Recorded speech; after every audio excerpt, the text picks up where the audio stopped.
Για να φτάσουμε στο κομμάτι να αγιογραφούμε, πρώτα ετοιμάζουμε το ξύλο.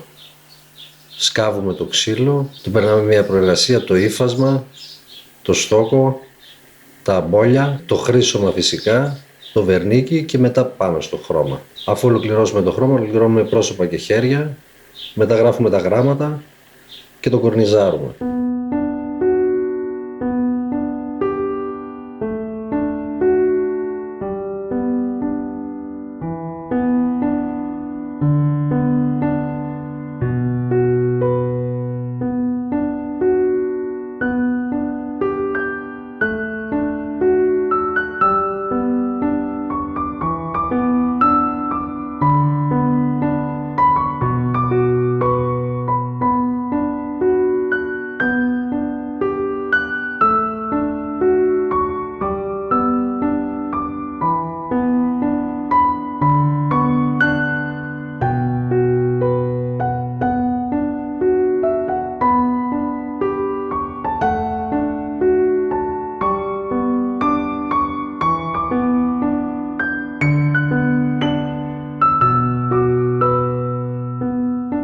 Ο ενετέρα μορφή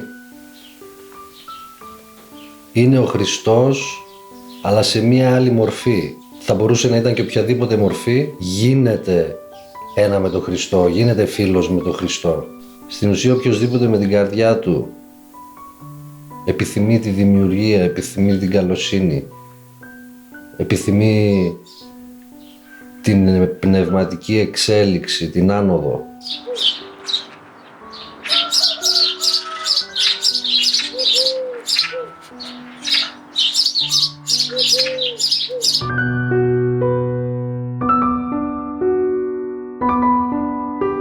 Ο ενετέρα μορφή ξεκίνησε από ελεύθερο σχέδιο, δεν υπήρχε κάποιο προσχέδιο ή κάποια αντιγραφή. Έγινε το ελεύθερο το σχέδιο και ο ενετέρα μορφή θα συνεχίζει και θα αλλάζει τη μορφή του μέχρι και να τελειώσει.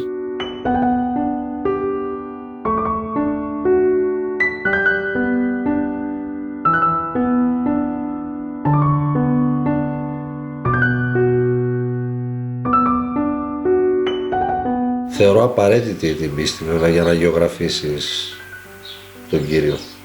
Η πίστη είναι κάτι προσωπικό για τον καθένα. Δεν υπάρχει κάποιος κανόνας που να λέει αυτή η πίστη είναι σωστή και άλλη πίστη είναι λάθος.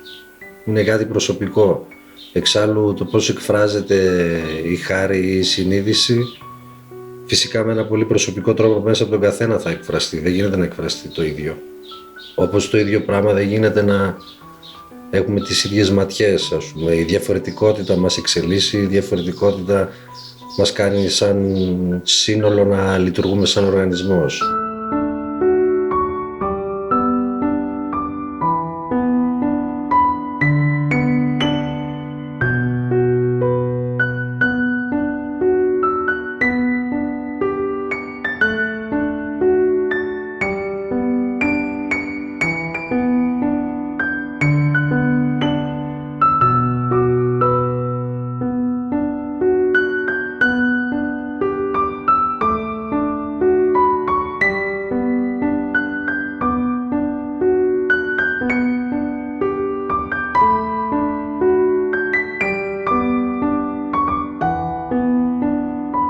Το έργο έχει άμεση σχέση και με το δημιουργό του έργου.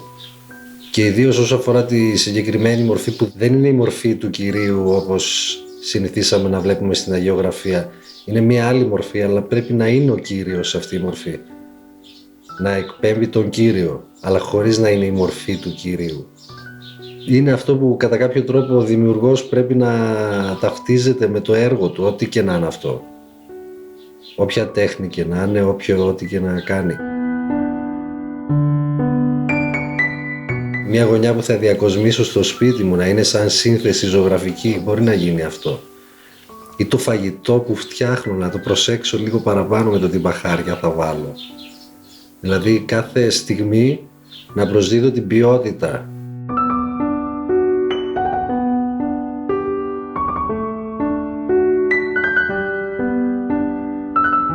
Όταν είσαι κοντά στον Κύριο, είναι υψηλή η ποιότητα ζωής.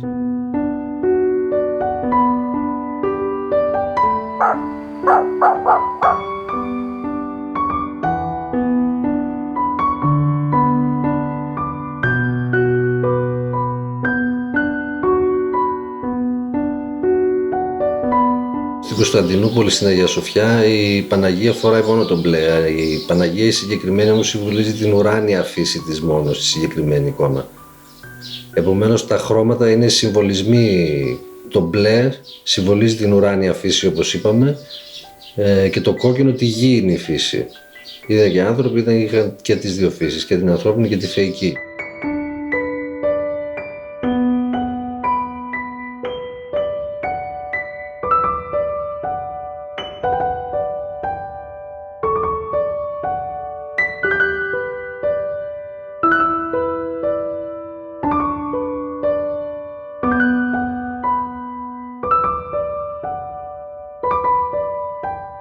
Στη συγκεκριμένη εικόνα το μπλε είναι το μπλε που συμβολίζει την ουράνια φύση του Κυρίου και το λευκό επίσης συμβολίζει την ουράνια φύση, την αιθέρια φύση του Κυρίου. Επομένως στη συγκεκριμένη εικόνα, επειδή η μορφή καταλήγει να είναι και μια εφηβική μορφή, όπως στην εφηβεία τα όνειρα είναι πιο ζωντανά, είναι πιο παλώμενα κατά κάποιο τρόπο, έτσι και εδώ. Θα είναι η ουράνια αυτή η αιθέρια φύση του Κυρίου στην εφηβεία. Εξάλλου μην ξεχνάμε ότι για μια μεγάλη περίοδο από τα 12 μέχρι τα 30 περίπου ο Κύριος έλειπε κάπου που δεν είναι καταγεγραμμένο που. Επομένως και την εφηβεία την πέρασε σε αυτό το κάπου που έλειπε.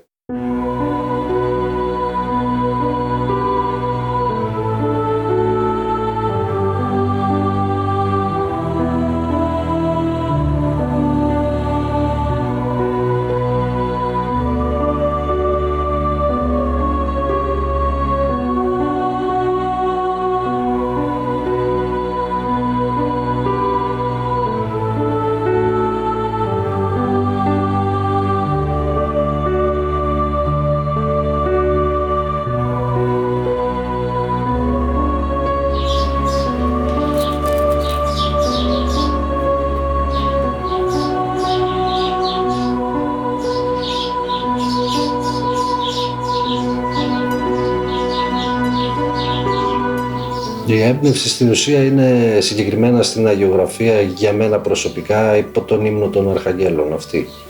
Εκεί συγκεντρώνομαι, εκεί μπορώ να ζωγραφίσω την αγιογραφία.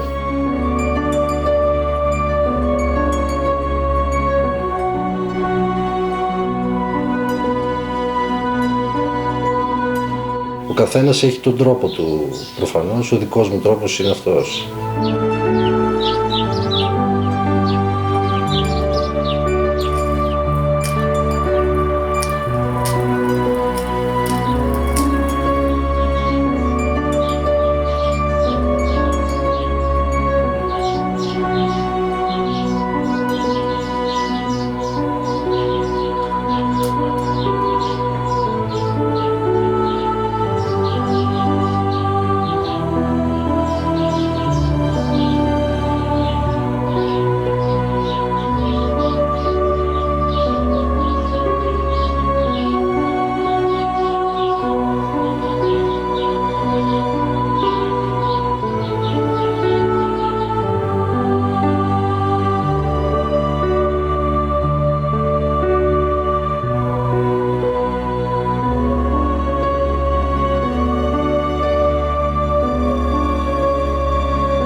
Όταν δημιουργείς κάτι είναι ένα σημείο που αρχίζει και συμβαίνει το έργο, δηλαδή έχεις την αίσθηση ότι σε κοιτάει, έχεις την αίσθηση ότι συμβαίνει.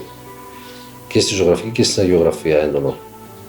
Όταν αρχίζει και συμβαίνει η εικόνα έρχεται μια ησυχία στο χώρο κάπως. Είναι μια ήσυχη αίσθηση στο χώρο που έρχεται. Όταν αρχίζει και εμφανίζεται η μορφή του, όταν αρχίζει να συμβαίνει δηλαδή. Όσο βρίσκεις τον εαυτό σου, τόσο αποκτάς επαφή με αυτό που συμβαίνει, με την αρμονία.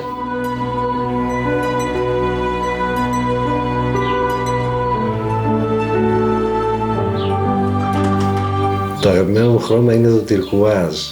Για το λόγο του ότι μου θυμίζει τον καλοκαιρινό μεσημεριανό ουρανό.